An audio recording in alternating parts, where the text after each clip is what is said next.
Right. And by the way, Rosendo, thank you for that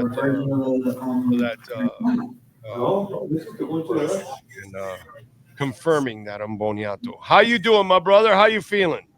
I'm doing well. Got one more day for Thanksgiving. Luckily, we do get Thursday off from a media perspective, covering the Dolphins, even though they practice. But yeah, just coming back from the bye, feeling refreshed, and then you kind of it's these kind of weeks where you feel like you're kind of taking it easy. They're playing the Saints. It's at home. I got like friends and family to see too. So just mixing work with social life. Oh, I know how it was, man. When I used to be on the beat, I remember opening gifts with my daughter in the morning on Christmas Oh Day, wow. and then hours later, I'm at camp Yeah, interviewing yeah. players because it just they're there also. They got to work too, Hmm. and so yeah, it's that's the one good thing about where I'm at now that I don't have to deal with those kind of things. But yeah, man, it's rough. It's rough, and it's rough for the players too. Oh On yeah. top of all of that, Well, that they've recent got to seasons. Oh yeah, go ahead. know that they have to kind of Mm. go through all their work, and at the same time, they don't get to really enjoy the holiday like the rest of the family does. Oh yeah, yeah. Right now, it's a grind. It's every day for during the season, and recent seasons, it's been directly impacting holidays. Like they played on Thanksgiving in Green Bay last year, so I was out there. I had to like FaceTime my family before kickoff started so that I could talk to them at their dinner, and miss that. But that was an experience in itself to go cover a game at Lambeau Field. Luckily this year I'll get to see them, especially when they're at home on Sunday. So a true work week here. And then 2 years ago, it was Christmas.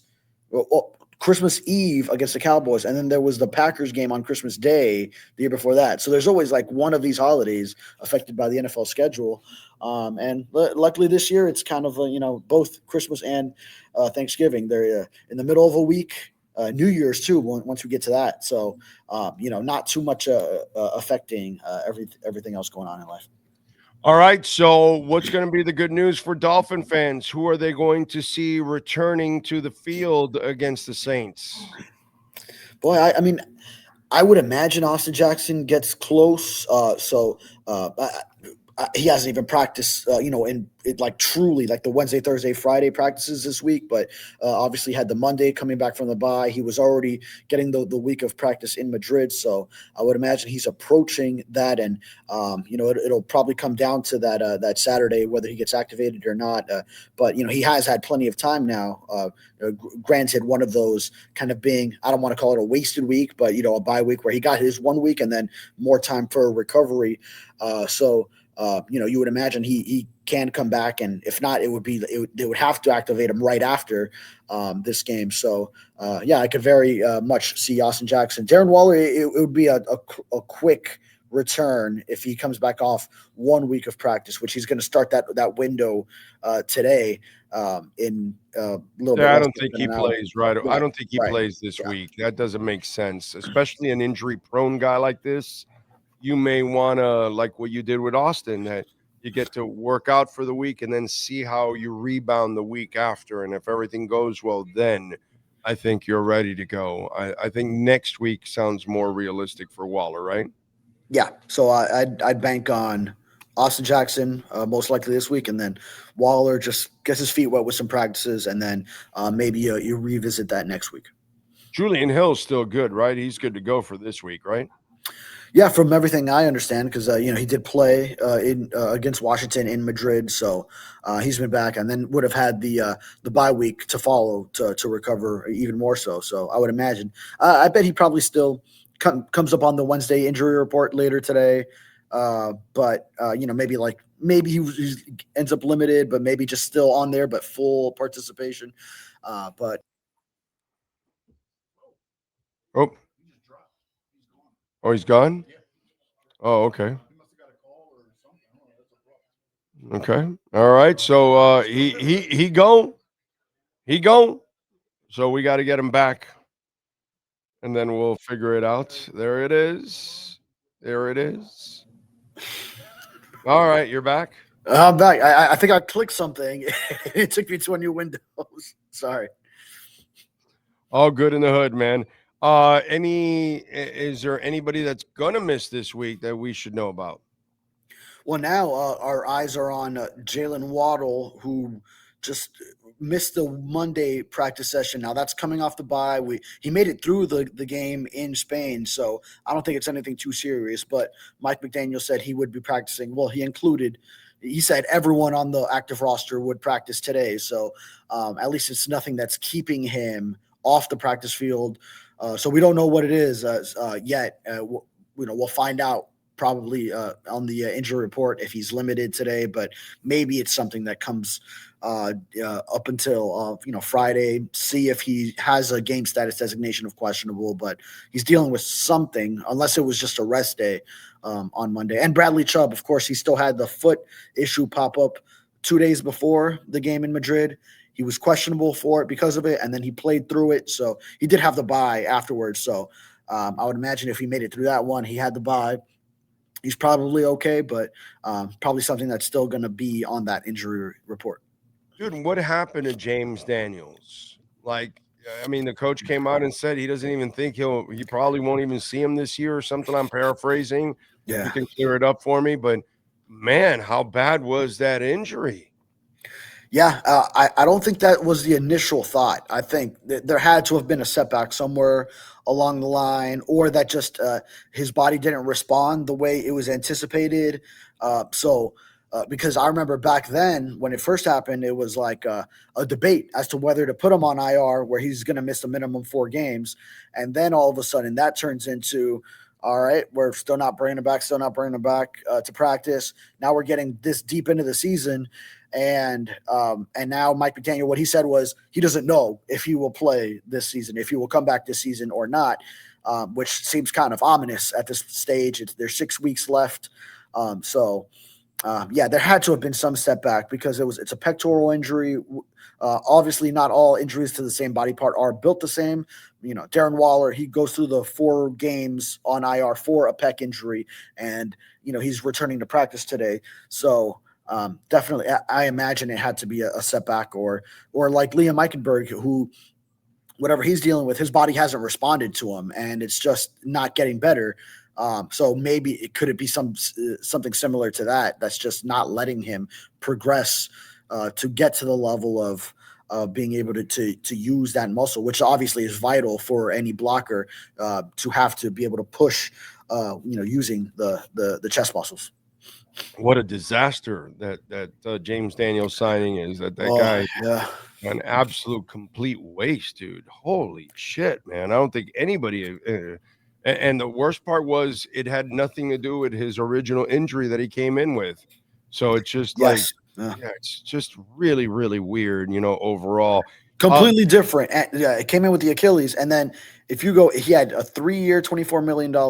Let's just say if he does not play again for the Dolphins, that comes out to $8 million per snap played. He played 3 snaps, so 24 divided by 3, $8 million per snap. He played the first 3 and out of the season against the Colts. Where can I sign up for that? Yeah, you got 2 good pecs. You got 2 good pecs. I'll take 1 good peck. That's fine. Yeah. Tear it. Yeah, I only need it for 3 plays. You okay? And then Wang, pang, and slang, and that's it. I'm done. And then you just give me my 24 million, and I'm good. Oh man, if only, right? For 24 million, let's go. I'll survive. Let's go. I'll do that. Let me sign up for that. Oh, there are very few injuries that I wouldn't sign up for to not receive, or to receive. I mean, it has to be maybe every injury. Has to be a head injury. The only one that I'm not signing up for, but a pec, bro. Let's go. In fact, I'll remove it completely if you want. I'll use a bird's pec or something for the rest of my life or something. I'll have somebody install something else there. Got plenty of money. You'll start doing one-handed push-ups like Rocky. That's it. One-handed everything, at that point. Yes, but yeah, wow, I would sign up for that. Now, not that some people care, because we have Dolphins that are tuning out. We have Dolphins that are not satisfied with this, but those of us that are looking at the team and, hey, you're a Dolphin fan, you got to root for them.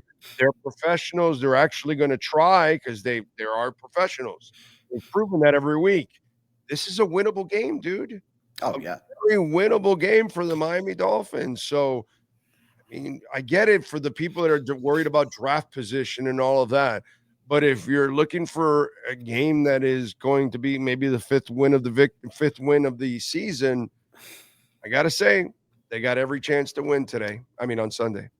More than winnable. It's a game they should win. I mean, I Yeah. think what are they favored by 6? I haven't looked at the line. It is Something 5.5. Yes. Five and a Right. half. Yeah, yeah. So, yeah, I mean, at home against the Saints, which is a 2-9 team, yes, these are the games that you are supposed to be winning, especially coming in, winning 3 out of 4, coming off the bye. So, the guys on the roster should be refreshed.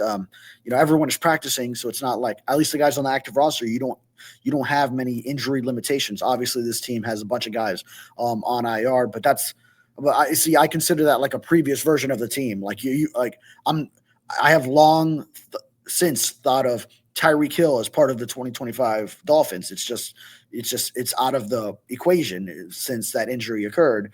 And even then, you're getting guys like coming back, like Austin Jackson, Darren Waller returning to practice soon. So,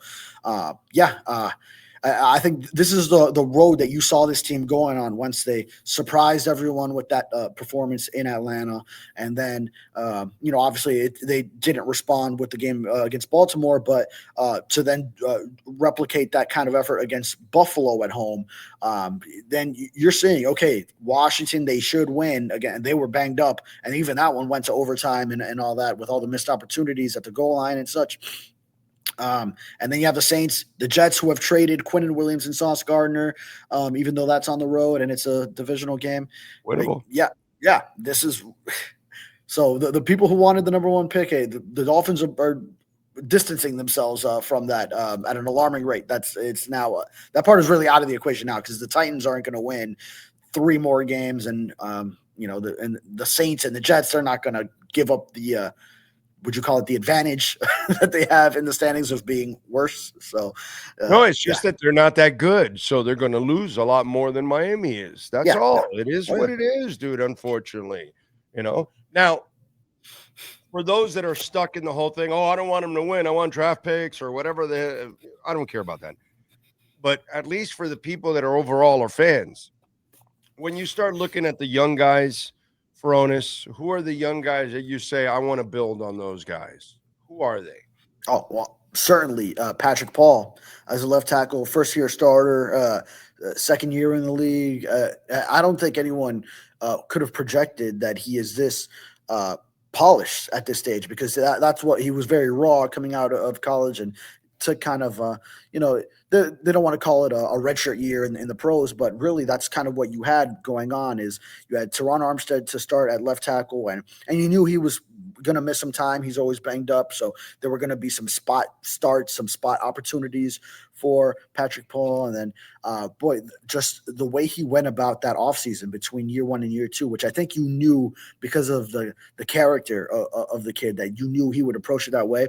And this is what Chris Greer back then, who you got to give him credit for a great draft pick there, Mike McDaniel, what they saw in this player from the interview aspect of it, that just flashes right away when you talk to him, that you could just tell he's going to go about things the right way. And that's why you've seen such incredible improvement to go with the natural abilities, that the size and the tangible things that he already had. So he's one guy, I look at obviously the 2024 first round pick of Chop Robinson is one that you hope to see flourish. That's one thing to really look for down the stretch is, does Chop Robinson go and show that flash that he did for a lot of the second half of 2024 and get back to that 6-sack type of player, who he only has 1 sack this year, a lot of it because he's been behind Jalen Phillips and Bradley Chubb. So do you start to again see that reemerge for him down the stretch? And obviously Devon Achane at a position where at running back you have a short shelf life, but and obviously I'm giving him a second contract, bro. I'm giving him a second. You got to.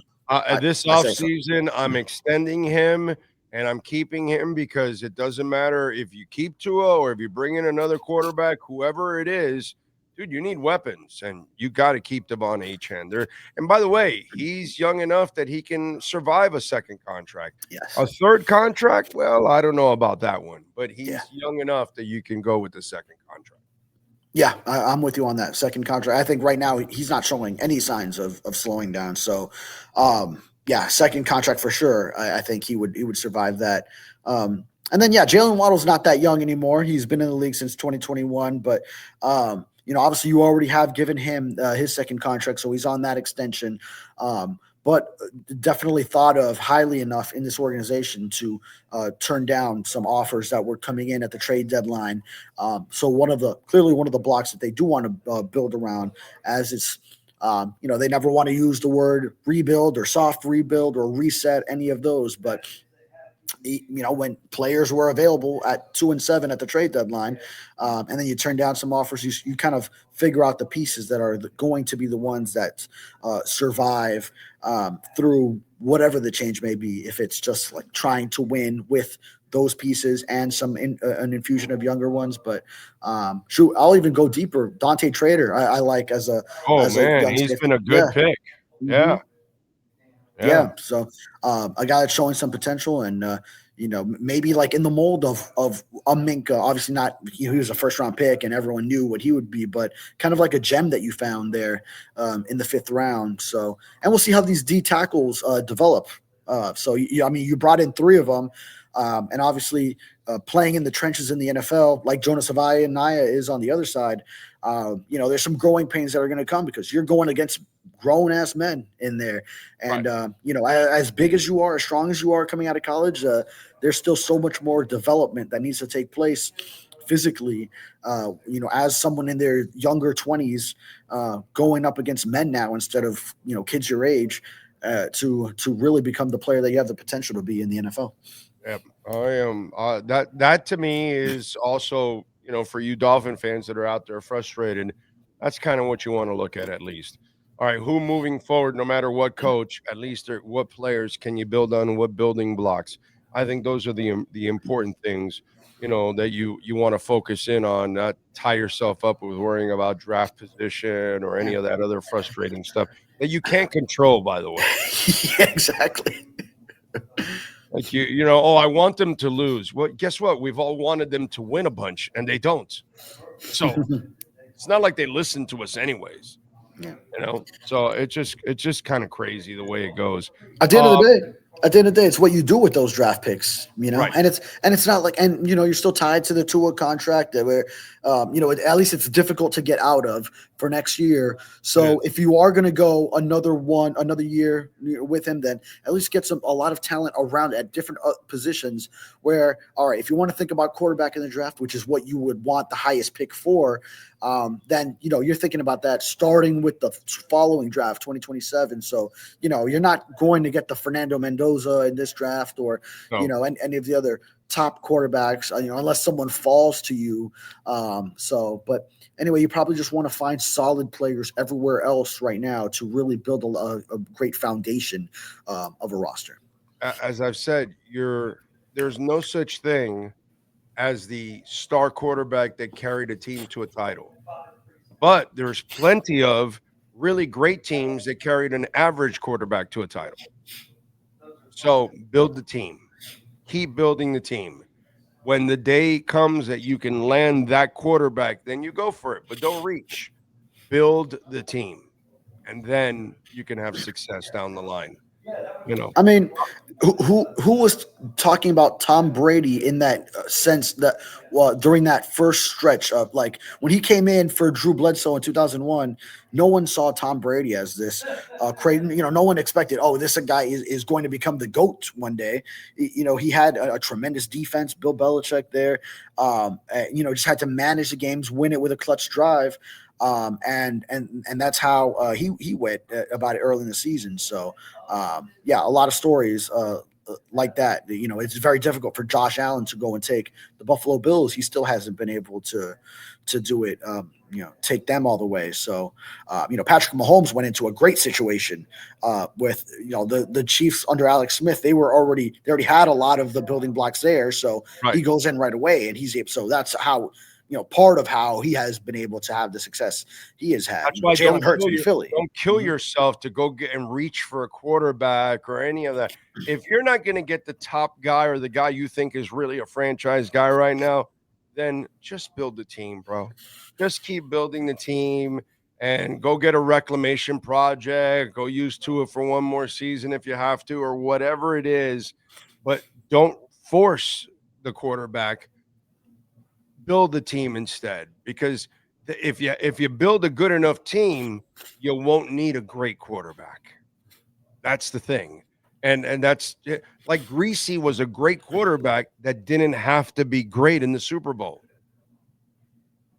That's pretty amazing. All he had to do was kind of game manage everything because the team was so dominant. But then Marino has a team that's not good enough, so he has to do more than the average guy, and that's not who he was. He can only do things with his arm. He wasn't going to do anything with his legs or anything like that. So it really focus on building the team, and then eventually you'll find the guy at quarterback. It may not have to be a franchise guy.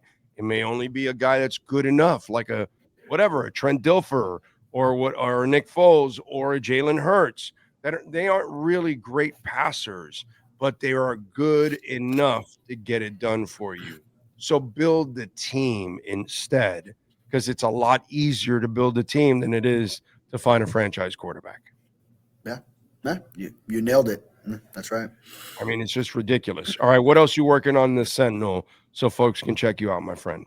Yeah, funny. We talked about Chop Robinson, or not funny, ironic. I don't know, because I did just write about him. What Mike McDaniel was saying is some of the things he has been doing that show that he's going about things the right way, even as maybe a lot of guys would get down on themselves when the sack production isn't there for them. So maybe some signs that he could be on the verge of a turnaround. So writing that, I'll come up with a Tua angle later as he's going to speak, and then kind of just cruise into Thanksgiving, enjoy that, and then just start wrapping up the week going into the Saints game pretty soon here. By the way, 2 years in, Tom Brady's a hell of a general manager, right? He's out there slinging the football on his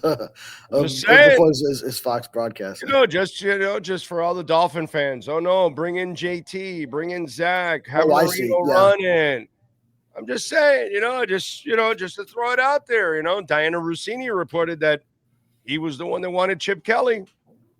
The dude didn't even last 2/3 of a season, and they're paying him. He's the highest paid offensive coordinator in the NFL, right? Whoa, he was $6 million a year. Oh, I did not know that. Oh man, that's a Raiders move for you. That is a Raiders move. Tom, you think they didn't run Geno Smith through Tom Brady? When you have a quarterback that is in your hierarchy, and you're going to draft a quarterback, you're going to ask Marino or Tom Brady or whoever else is there, hey, you played the position. What do you think of this guy? Yeah, for sure. So, and then you bring in also old ass Pete Carroll. I'm just saying, 2 years in, Tom Brady's a real genius like Michael Jordan. And so it's a nice lesson for Dolphin fans out there with that stupidity of, oh no, JT will be a great GM, and so will Zach, or so will Marino. No, you idiots. You have no idea if they can do the job. In fact, there's a good chance that all three of them will suck at the job. In fact, there's rare chance that any of the three will be good at it, because that's usually what happens with great players. The Ozzie Newsomes and the Jerry Wests of the world are few and far between. Yeah. Few and far between. I do wonder what kind of GM LeBron would be, since he already has so much experience within his playing days. He basically he was consulted for all those Cleveland Shabazz Napier. Did he want Shabazz Napier? Yeah, right. Okay. That was one where the Heat. But I mean, Cleveland, it was like basically he was the one making the push, and then even with the Lakers, bringing in Anthony Davis when they got together.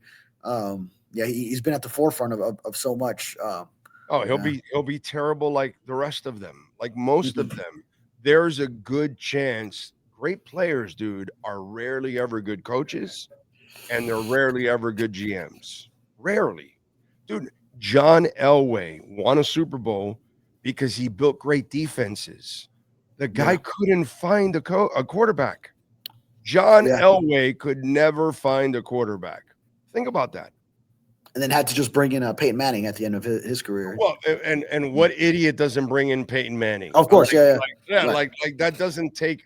In fact, we had him here, to visiting, because a rocket scientist said, "Oh, if Peyton Manning's available, yeah, we'll sign him." I mean, that doesn't take a lot of intelligence. But think about that. John Elway could not figure out a young QB. That's all you need to know, bro. Michael Jordan is the worst of the worst. Nobody has ever been worse than Michael Jordan, and he's the best of the best. Right. It's crazy. Fascinating. So it is fascinating because 2 years in, Tom Brady's already one of the worst GMs in the history of the NFL. 2 years in. So Pete Carroll, Geno Smith, Austin Gentry, the number 5 pick overall on monster bust. Yeah. And now you add Chip Kelly, highest paid offensive coordinator in the NFL, can't last 2/3 of a season. Yeah. Some of these great athletes, maybe just leave us with the greatness that you had on the field, right? And that's why I tell Dolphins, stop doing this to Marino, because he already tried it and he left within hours of the job. He left. Okay, I was there in the Senior Bowl. He realized this was going to be real work. He was like, no, dude, I don't need this. Yeah, so he was out. What Dolphins don't realize is that what you'll end up doing is ripping Zach or JT or Marino after they failed as this is what it'll be. Oh, dude, great player. But, dude, he sucked as a GM. They don't need this, bro. Leave those guys alone. That's what I say. Yeah. But JT though is doing great coaching his position. Yeah, as a coach, yes. Position coach. Now we'll see. Yeah. Again, I can see him taking the next step of like a D court. Yeah, we don't even know if he's a coordinator. We don't even know if he can be a head coach. We don't even know if he can be a GM.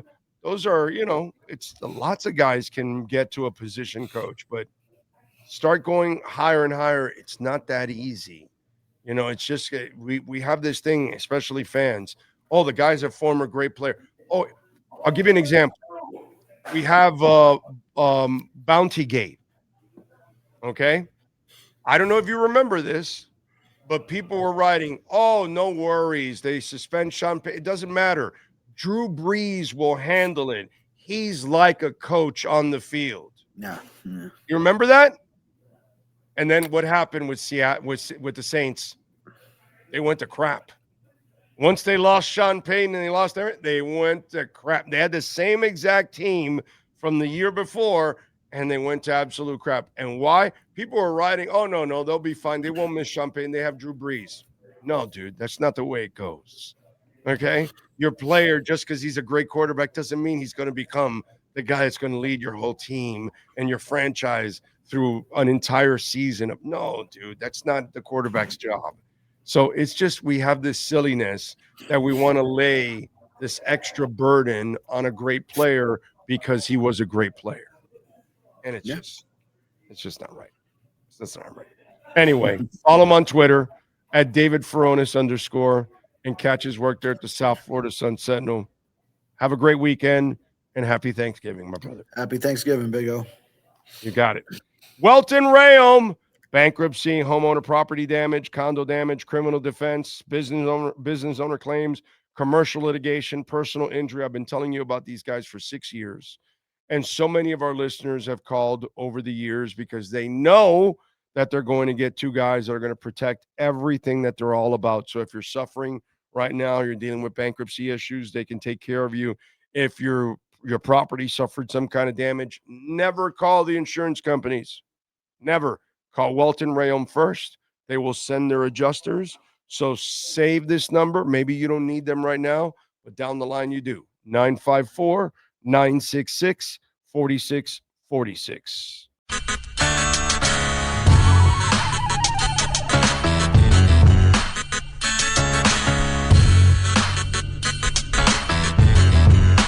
This is the Big O Show. the Big O Show.